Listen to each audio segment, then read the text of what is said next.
Assalamualaikum warahmatullahi wabarakatuh. Perkenalkan, nama saya Sinji Rizky Pijayanti dengan NIM 2301048. Sebelum saya memasuki subjudul saya mengucapkan terima kasih kepada Ibu dosen pengampu mata kuliah kriminologi yang telah mengizinkan kami untuk memaparkan materi kami yang berjudul Statistik Kriminal.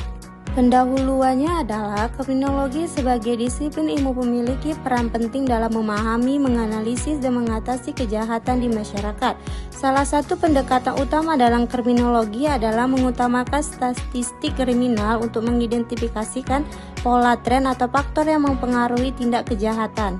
Baik, di sini saya akan menjelaskan beberapa poin tentang konsep dasar statistik kriminal. Poin yang pertama yaitu definisi dan ruang lingkup statistik kriminal. Statistik kriminal merujuk pada kumpulan data yang mencerminkan tingkat dan karakteristik kejahatan di suatu wilayah dalam periode tertentu. Data ini digunakan untuk memahami pola kejahatan, faktor risiko, dan dampak sosial dari tindakan kriminal. Poin yang kedua, sumber data statistik kriminal.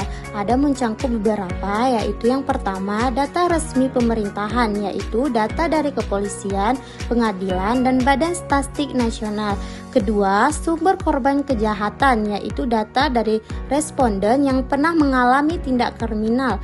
Ketiga, penelitian akademik, studi yang dilakukan oleh universitas dalam lembaga penelitian.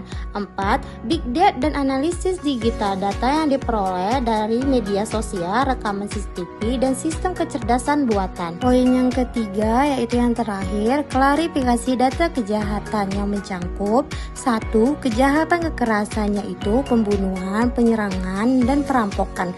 Kedua, kejahatan properti yang mencangkup pencurian, perampokan, dan pembakaran. Yang ketiga, kejahatan siber yang mencangkup penipuan daring, peretasan, dan penyebaran informasi palsu. Yang keempat, kejahatan terorganisir yang mencangkup perdagangan narkoba, penyelundupan manusia, dan kejahatan ekonomi. Baik, di sini saya akan menjelaskan tentang metode penelitian dalam kriminologi yang mencangkup beberapa poin, yaitu poin yang pertama, metode kuantitatif. Metode kuantitatif dalam kriminologi berfokus pada pengumpulan dan analisis data numerik untuk mengidentifikasikan pola kejahatan. Teknik utama yang digunakan meliputi A. Analisis statistik deskriptif, yaitu menyajikan data dan bentuk tabel, grafik, dan diagram. B. Regresi dan korelasi, yaitu mengukur hubungan antara variabel, penyebab, dan tingkat kejahatan. C. Model prediksi kriminal, menggunakan kecerdasan buatan dan untuk memprediksi kejahatan di masa depan. Poin yang kedua, metode kualitatif. Metode kualitatif digunakan untuk memahami motivasi dan faktor sosial di balik tindakan kriminal. Teknik yang digunakan meliputi A. Wawancara mendalam, yaitu dengan pelaku, korban, dan petugas penegak hukum. B. Observasi partisipatif, yaitu mengamatan langsung terhadap lingkungan dengan tingkat kriminalitas tertinggi. C. Analisis wancana, yaitu kajian terhadap media dan dokumen hukum. Yang ketiga, penggunaan data statistik dalam kebijakan kriminal. Pemerintah dan lembaga penegakan hukum menggunakan data statistik kriminal untuk A. Pemetaan kejahatan, yaitu mengidentifikasikan daerah rawan kejahatan. B. Evaluasi efektivitas kebijakan, yaitu menilai dampak kebijakan kriminal. C. Strategi pencegahan, yaitu mengembangkan program intervensi berbasis bukti.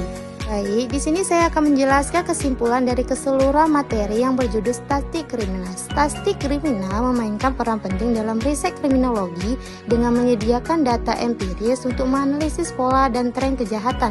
Metode kuantitatif dan kualitatif saling melengkapi dalam memahami faktor penyebab kejahatan dan merumuskan kebijakannya efektif. Thank you. Sekian dari saya. Mohon maaf jika ada segala kekurangan. Sesungguhnya manusia itu tidak luput dari kesalahan karena kesempurnaan hanyalah milik Allah. Sekian, terima kasih. Wassalamualaikum warahmatullahi wabarakatuh.